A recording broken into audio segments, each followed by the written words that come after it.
Tiga. Assalamualaikum warahmatullahi wabarakatuh. Waalaikumsalam warahmatullahi wabarakatuh. Yang saya hormati Bapak Kepala Sekolah serta Wakasek bidang kurikulum, bidang humas, bidang sapras, dan bidang lainnya, dan dari perwakilan dari TKR, pengelasan, busana, bahasa Indonesia, dan bahasa Inggris. Terima kasih. Di sini saya mendapat tugas kolaborasi dengan Rekasi Jawa, pengibasan di modul 1.4 ini, budaya positif, ya, berbagi pengalaman dalam menerapkan budaya positif di kelas. Jadi kita kembali ke Merdeka Belajar, Bapak Ibu ya. Kita kembalikan ke keberpihakan kita kepada murid. Sebenarnya pola-pola seperti hukuman apa itu sudah tidak ada lagi menurut kurikulum Merdeka ini. Jadi tindakan seperti apa Pak Ari biasanya kalau menghukum? Disuruh lari, suruh push up, itu sudah tidak ada. Pengalaman tugas saya kemarin ada masukan dari Fasil, ya, dengan wajah yang tegang saja, dengan wajah yang kaku aja, itu menurut pendidikan sekarang itu salah. Iya Mbak Lydia kemarin. Next. Kegiatan terhadap konsep modul budaya positif, yaitu perubahan paradigma belajar, ya, disiplin positif, motivasi perilaku manusia, kebutuhan dasar, posisi kontrol, restitusi, keyakinan kelas, serta ketiga restitusi. Jadi berbagai pengalaman dan pembelajaran yang saya dapat setelah menerapkan konsep-konsep tersebut, baik di kelas atau di rumah saya. Next.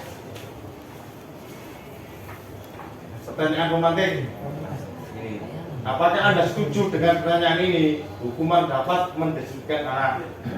Dua, pemberian hukuman dengan hal positif seperti membaca, membersihkan halaman sekolah dapat meningkatkan kedisiplinan anak. Tiga, memberikan penghargaan dapat meningkatkan konsentrasi belajar anak. Next.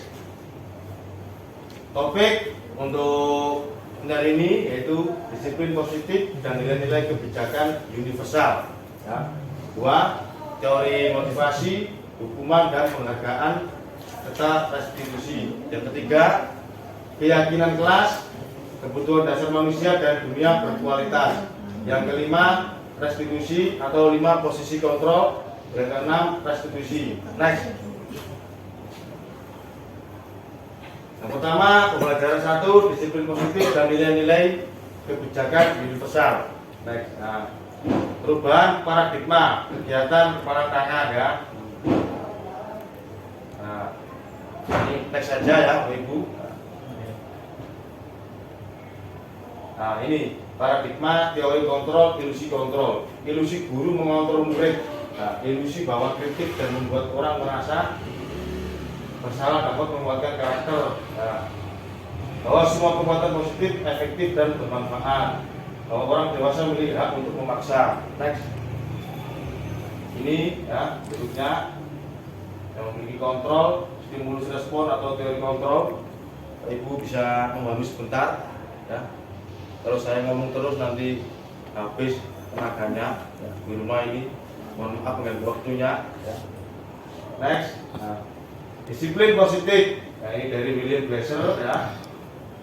Anda tidak bisa mengontrol orang lain, hanya Anda yang bisa mengontrol diri Anda. Nah, ini tentunya makna disiplin ya. Semua perilaku ya, mode berpikir menang-menang, kolaborasi ya. Berikutnya, next. Apakah makna disiplin? Disiplin berasal dari bahasa Latin disciplina, yang artinya belajar ya. Pendidik ya, belajar pendidik ya. Disiplin baru. Makna asal dari kata berkonotasi dengan disiplin dari murid-murid Sokrates dan Plato. Nah, ini saya rasa Bapak Ibu semuanya sudah paham karena sudah senior-senior, apalagi Pak Nur ini sudah menjabat beberapa kali waka-waka ini ya. Mohon maaf, bukan. Next. Ini saya rasa juga semuanya sudah pernah belajar ini ya. Next. Teori motivasi hukuman dan penghargaan restitusi. Next. Ini teori motivasi perilaku manusia ya. Satu, menghindari tidak nyaman atau hukuman ya, mendapatkan imbalan, menghargai diri sendiri ya. Ini motivasi eksternal, ini inter. Next. Merdeka menurut Ki Hajar Dewantara. Pelajaran kita waktu masih SMP dia, dulu SMP 1 ya, dia. SMP 2 Pak. SMP 2 ngomongan ya ini ya. Ya, jadi merdeka itu artinya tidak hanya terlepas dari perintah, ya, akan tetapi juga cakap buat memerintah diri sendiri. Nah, next, restitusi. Restitusi adalah proses menciptakan kondisi bagi murid untuk memperbaiki kesalahan, sehingga mereka bisa kembali pada kelompok mereka dengan karakter yang lebih kuat. Restitusi ini juga merupakan proses kolaboratif yang mengajarkan murid untuk mencari solusi untuk masalah mereka. Ya, ini dari dosen ya, 2004. Next, ciri-ciri restitusi ini bukan untuk menebus kesalahan, namun untuk belajar dari kisah. 2, memperbaiki hubungan, tawaran. 4, restitusi menuntut untuk melihat ke dalam diri. Yang kelima, restitusi mencari kebutuhan dasar, seterusnya sampai 10 ini. Ini adalah ciri-ciri restitusi. Ya. Silakan next. Keyakinan kelas. Selanjutnya next. Nah, ini Bapak Ibu ya. Kita sekarang di era ini sulit membentuk keyakinan kelas ya. Nah, karena anak-anak kita mohon maaf di SMK ini cenderung usianya apa? Remaja ya Pak Rizky ya? Remaja. Jadi kontrolnya itu lain dengan murid SD, SMP ya. Butuh penanganan lebih spesifik atau lebih khusus. Nah, ini guru berkata berbuat salah itu hal yang manusiawi ya, tidak ada manusia yang sempurna. Silakan dilanjutkan saya sendiri ya. Next. Next. Tuh. Next. Nah ini contoh penerapan budaya positif yang telah dilaksanakan berkaitan dengan profil Pancasila ya. Ini pelajar Pancasila ya, beriman takwa kepada Tuhan dan berakhlak mulia ya, mandiri, benar kritis, berkependekaan, gotong royong, kreatif, dan kita laksanakan kemarin di P5 yang sudah berjalan di sekolah kita untuk kelas 10 ini ya. Satu bulan berapa kali Pak Ari kemarin P5 itu? 2 kali ya. 2 kali ya untuk memantapkan pelajar Pancasila untuk yang mengajar kelas 11, kelas 10. Terima kasih ya, semoga Pak Takir terbuka ini. Next. Nah ini contoh beriman, bertakwa kepada Tuhan Yang Maha Esa dan berakhlak mulia ya. Ini sekolah kita mengadakan sholat duha ya, sholat duha di masjid ya, rutin, dan kegiatan PM Saudara ini ya. Nah ini TKR ini mandiri, selalu praktek bongkar-bongkar mobil. Nah, ini ya. Ini kritis, muridnya kritis ini. Ya, next. Nah ini berkebenekaan global. Acara ini kita laksanakan karnaval ya, dengan mengeluarkan adat-adat di Lamongan ya, Indonesia. Dan next. gotong royong ini ya. Ini anak TKR yang saya ambil sampel ya, karena kelas terbanyak atau kelas favorit TKR ini, bahkan masuk nasional ini TKR ini ya, olimpiade guru-guru ini ya, karena kompetensi gurunya luar biasa ini. Guru-gurunya ini pernah dikirim ke Jepang, ini hampir 1 semester ini ya. Nah ini TKR ini, ini kreatif, ini juga produk dari TKR ini ya. Ini belakangnya ini kita gaya ini ya. Nah, next, refleksi ya. Nah, cukup, next. Thank you. Terima kasih. Baiklah, ya itu penjelasan saya lakukan untuk tugas aksi nyata 14 ini.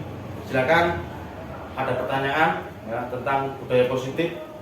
Kebetulan teman-teman saya itu mengajar di SD dan kita langsung di SMK ini mungkin ada perbedaan. Silakan ditanyakan untuk ketertiban. Pak Eza ini kan juga pelaku langsung ketertiban ini, guru bahasa Inggris ini Pak Eza ini ya. Dan Pak Hafiz ini adalah guru pendidikan kewarganegaraan yang selalu biasanya kejaran itu dengan murid.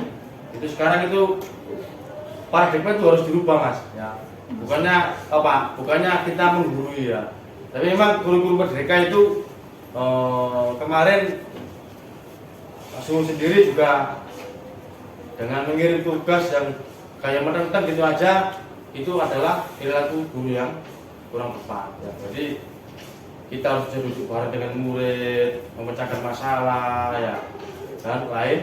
Nah, jadi saya rasa itu ya, pengimbasan dari saya cukup ya. Nanti saya ada lagi minta bantuan lagi ke teman-teman guru ya. Silakan ada pertanyaan, monggo Bapak Ibu guru. Saya bertanya Bapak. Oke Pak Baim. Apakah dari sekian banyak pemaparan tadi yang diinginkan dari Merdeka Belajar itu bisa diterapkan di SMK? Sedangkan notabene siswa SMK kan agak sedikit luar biasa gitu. Terima kasih Bapak. Terima kasih. Pertanyaan yang luar biasa yang sering saya sampaikan saat acara grup penggerak baik Lokakarya ataupun saat Zoom ya. Itu kita sama-sama belajar Pak ya. Kebetulan di sini baru kelas 10 ini yang memakai perlahan-lahan ya. Saya rasa nanti pasti bisa meskipun agak berat dengan jumlah siswa yang begitu banyak dan mayoritas laki-laki ya. Notabene kalau di belakang anak SMK atau STM saya rasa bisa, tapi ya butuh proses lah gitu. Jadi cara-cara menghukum mungkin bisa diganti dengan yang lain. Nah, bisa memberi teguran dengan cara dipanggil, tidak diskusi atau lain, tidak mesti dihukum. Ya, meskipun banyak guru yang melakukan. Tapi ini kembali lagi sudah keputusan dari pemerintah. Jadi kita sebagai pengampu atau pengajar di SMK harus siap mendisiplinkan murid dengan cara yang ada sekarang ini. Itu Pak Baik. Oke, terima kasih Pak. Terima kasih. Lalu ada lagi Pak Didi Waluyo. Itu ya. Monggo atau Pak Rizky Febrian. Saya Pak Suhud ya. Ya. Refleksi sedikit Pak Suhud Ya. Jadi terima kasih Pak Suhud sudah diberikan kita pencerahan dari sekian guru yang hadir mengikuti pembebasan panjenengan, bahwasanya kita sudah di era Merdeka Belajar.